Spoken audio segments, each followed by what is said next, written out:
দেখো বন্ধুরা, আজকে একটুখানি পুঁই শাক দেখছি, তা মনে হলো যে তোমাদের সাথে একটু শেয়ার করি।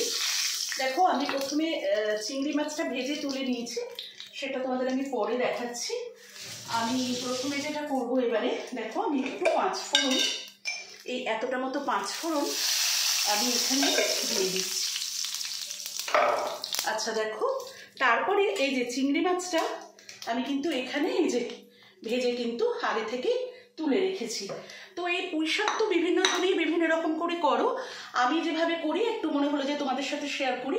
দেখো, এবারে আমি এই আনাজগুলো, এই যে সবজিগুলো ছেড়ে আমি শেয়ার বলছি আর কি তোমাদের সাথে যে কী কী সবজি আমি এখানে দিলাম।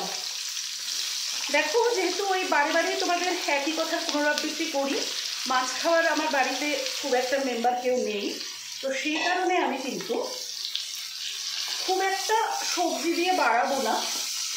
তোমরা ইচ্ছা করলে তো যে যেরকম সবজি দাও, পোশাক তো সকলেই করো, এর তো নতুন কথা কী বা বলবো।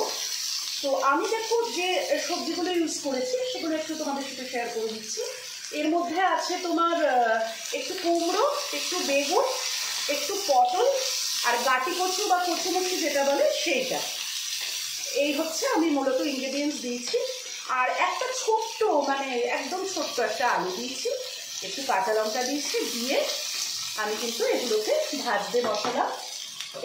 এগুলো একটু ভাজা ভাজা হয়ে গেলে আমি কিন্তু পুঁই শাকটা ছাড়বো। আর আমি যেটা করবো, একটু নুন চিনিটা কিন্তু বন্ধুরা আমি সবসময় বলি যে সব কিছু সবজি ভাজার সময় আমি দিয়ে দিই, তো আমি দিয়ে দিলাম চিনিটা।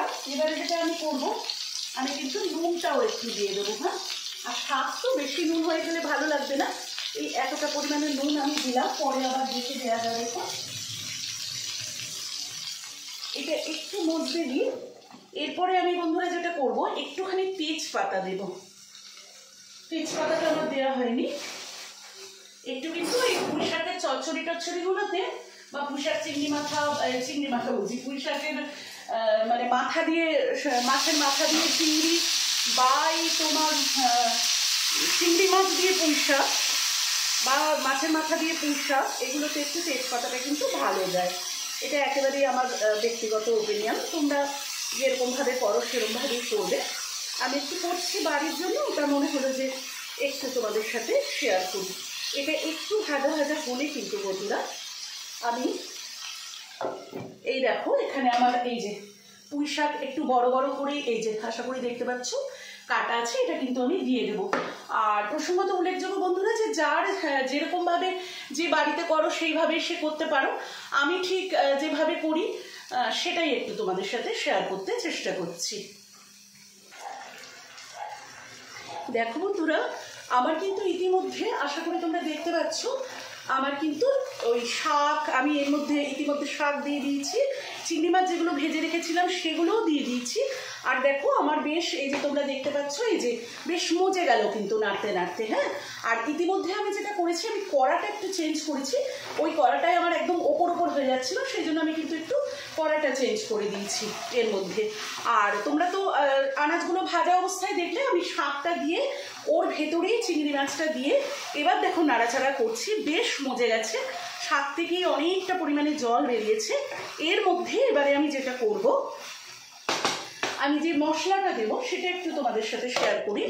এগুলো সকলেই করো, তবুও আমি যেরকমভাবে করি সেটাই একটু চেষ্টা করছি শেয়ার করতে। এই দেখো বন্ধুরা, এখানে আমি মশলা গুলে রেখেছি, এর মধ্যে আমি দিয়েছি হচ্ছে তোমার একটু আদা বাটা, একটু জিরে বাটা, আর তোমার যেটা দিয়েছি একটু ধনে গুঁড়ো, আর দিনে হলুদ গুঁড়ো দিয়েছি। আর ইতিমধ্যে দেখো বন্ধুরা, আমি যেটা একেবারেই ভুলে গেছি, সেটা কিন্তু একটু রসুনটা আমার দেওয়া হয়নি। রসুনটা আমি এখন দিলাম, তোমরা কিন্তু রসুনটা যখন ভাজতে বসাবে তখনই কিন্তু বন্ধুরা রসুনটা দিয়ে দেবে। দেখো, ওই যে বলি না, ভীষণ ভুলে যাই আজকাল, তো সেই জন্য কিন্তু আমি একটু রসুন ছোটো ছোটো করে ছাড়িয়ে, তোমার খোসা ছাড়িয়ে, ছোটো আর করা হয়নি, ওই যে বললাম ভুলে গেছি, তার জন্য আমি এখনই দিয়ে দিলাম, কোনো অসুবিধা নেই। এবার আমি মশলাটা দিয়ে ভালো করে শাকটা কষবো। তাহলেও যেহেতু আমি আলাদা করে কিন্তু এক্সট্রা এর মধ্যে আমার কোনো রকমেরই কিন্তু জল পড়বে না, শাকের জলেই অলরেডি কিন্তু আনাজগুলো সেদ্ধ হয়ে গেছে। এবারে যেটা আমি করবো, এই মশলা দিয়ে একটু কষে ঢাকা দিয়ে দিয়ে একদম ঢাকা চাপা দিয়ে দিয়ে আমি জিনিসটাকে রান্না করব। তো দেখো এইবারে আমি যেটা করবো, এই যে আমি যেটা বললাম যে মশলা, আদা বাটা, জিরে বাটা আর তোমার একটু লঙ্কা গুঁড়ো, একটু হলুদ গুঁড়ো, এই মশলাটা কিন্তু বন্ধুরা আমি দিয়ে দিলাম।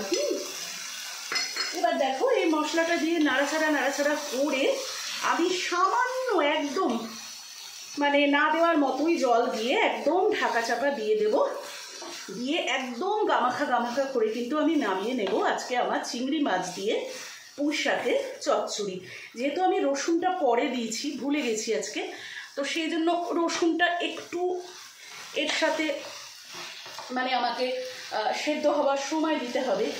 দেখো কেমন ভুলে যাই জানো তো, আজকাল ভীষণ ভুলে যাই। দেখো মশলাটা একটু কষা কষা হোক, রসুনটা কিন্তু আমি আবারও বলছি বন্ধুরা, যখন আমি ওই আনাজগুলো ভাজতে বসিয়েছিলাম তখনই কিন্তু আমি অ্যাকচুয়ালি রসুনটা দিয়ে দিই, কিন্তু ওই যে আজকে ভুলে যাওয়ার কারণে আমার এই গণ্ডগোলটা হয়ে গেল।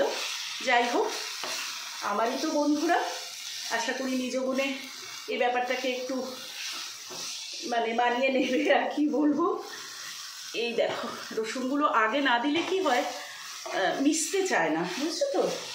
যেহেতু ঘরোয়া রান্না তাই আর কি ঝপাং করে ঢেলে দিলাম। হয়তো আমি এই আনাজগুলোকে তুলে নিয়েও করতে পারতাম, সে আর অত দূর করলাম না। তো যাই হোক বন্ধুরা, আমার তো এইভাবেই পালং শাকের চচ্চড়ি, পুঁই শাকের চচ্চড়ি, যেটা চিংড়ি মাছের মাথা দিয়ে। এই দেখো আমি মনে করছি যে মশলা ধোয়ার বাটিতে যে জলটা আমার আছে, এই এতটা পরিমাণে জল, এই যে ধরো এইটার 2-2.5 চামচ জল আমি একটুখানি আরেকটুখানি কষা হলে দেবো, দিয়ে কিন্তু একদম ঢাকা চাপা দিয়ে দেবো। এর মধ্যে কিন্তু আমি কোনো রকম বাইরে থেকে দেখো কত সর্দি কাশি, কথাই বলতে পারছি না, এমন অবস্থা আমার, তো সেইটা কিন্তু দিয়ে দেবো। এই দেখো আমার মশলাটা কষা কষা হয়েই গেছে।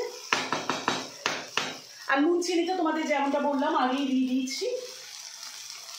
আচ্ছা, এবারে যেটা করবো দেখো বন্ধুরা, এই এতটা পরিমাণে জল, এই যে এই জলটুকু আমি দিয়ে দেবো, আর একটু সামান্যও দিয়ে দিচ্ছি, এই দিয়ে দিলাম আর একটুখানি, দিয়ে আমি না দিলেও চলে, কেন ওই তোমার শাকের জলেতেই আমার আনাজ কিন্তু সব সুসিদ্ধ হয়ে গেছে। কেমন এই দেখো, এই যে খুন্তি দিয়ে ঘেটে যাচ্ছে, যেহেতু ওই পুঁই শাকের ডাঁটাটা আছে বলে আমি মনে করছি যে একটুখানি আমি একে ঢাকা চাপা দিয়ে রাখলে কিন্তু আজকে আমার রেডি হয়ে যাবে, বা রেডি হয়ে প্রায় গেছে চিংড়ি মাছ দিয়ে পালং শাক, দেখো খালি পালং শাক বলে যাচ্ছি, চিংড়ি মাছ দিয়ে পুঁই শাকে চচ্চড়ি বলো, ঘন্ট বলো, যে যেরকম ভাবে বলতে চাও। এই দেখো আমার কিন্তু প্রায়, আরেকটু দেখেছি তোমাদের, এই দেখো আমার কিন্তু প্রায়, এই যে দেখতে পাচ্ছ রেডি হয়ে গেছে। আমি জাস্ট একটু স্ট্যান্ডিং টাইম দিয়ে আর একটু নাড়াচাড়া করি নামিয়ে নেব, তাহলেই আমার আজকে তৈরি হয়ে যাবে পুঁই শাক চিংড়ি মাছ দিয়ে।